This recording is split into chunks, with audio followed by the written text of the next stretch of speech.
সুন্দর করে কথা বলতে পারা, এটা অনেক বড় একটা কোয়ালিটি। আপনি কি প্রত্যেক ইন্টারভিউতেই এই কমপ্লিমেন্টটা হোস্টকে দেন? নায়ক নাকি খলনায়ক, কোন ডেজিগনেশনটা আপনার শুনতে বেশি ভালো লাগে? যে কাজটা আমরা করি সেটার মূল জায়গাটা হচ্ছে অভিনয়। ছবিগুলো আমি করছি সেগুলো সাদামাটা গল্পের, কোনো চরিত্রের গল্প করা হচ্ছে না।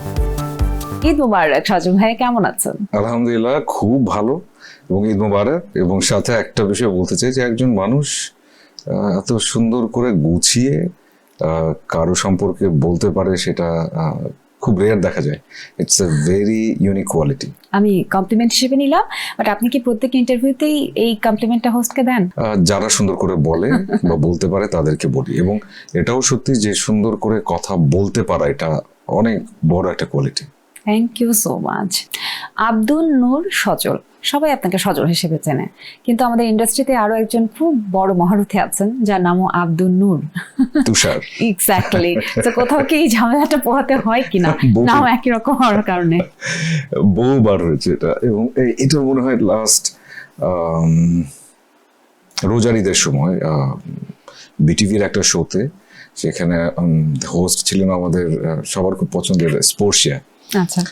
এবং ওখানে আমরা চারজন ছিলাম, আমি, নাবিলা, হায়াত কাকু এবং ডলি জোহর মা। তো সবার নামটা খুব সুন্দর করে স্পর্শিয়া বলছে, এবং আমাকে তো ও সজল নামেই ডাকে, সজল ভাই বলে। তো যখনই আমার পুরো নামটা বলছে ও বারবার আটকে যাচ্ছে। এটা মনে হয় 7 বার 8 বার 9 বার টেক হয়ে গেল আব্দুল নূর তুষার। ইটস নর্মাল, আমি জানি, কারণ তুষার ভাইয়ের নামটা আব্দুল নূর সহ এত বেশি পপুলার এবং স্ট্রং, এবং আমার নামটা আবার অনেকে সজল নূর বলে। তো সব মিলে একটু কনফিউশন। তো আমরা সবাই খুব হাসছিলাম সেদিন এটা নিয়ে। ভাগিস রেকর্ডিং ছিল, বাট সজল ইটস গুড। নায়কের নাম একটুখানি ছোটখাটো হলেই ভালো লাগে শুনতে। আচ্ছা সজল ভাই, নায়ক নাকি খলনায়ক, কোন ডেজিগনেশনটা আপনার শুনতে বেশি ভালো লাগে? অভিনেতা।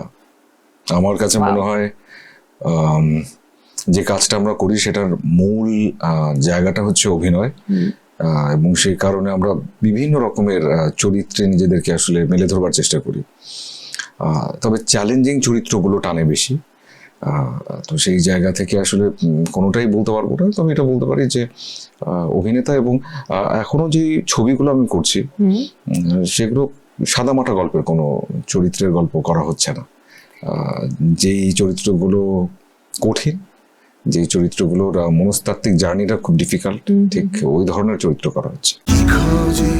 সেন্সেশন ক্লাসিক স্ট্রবেরি ও কফি ভ্যারিয়েন্টে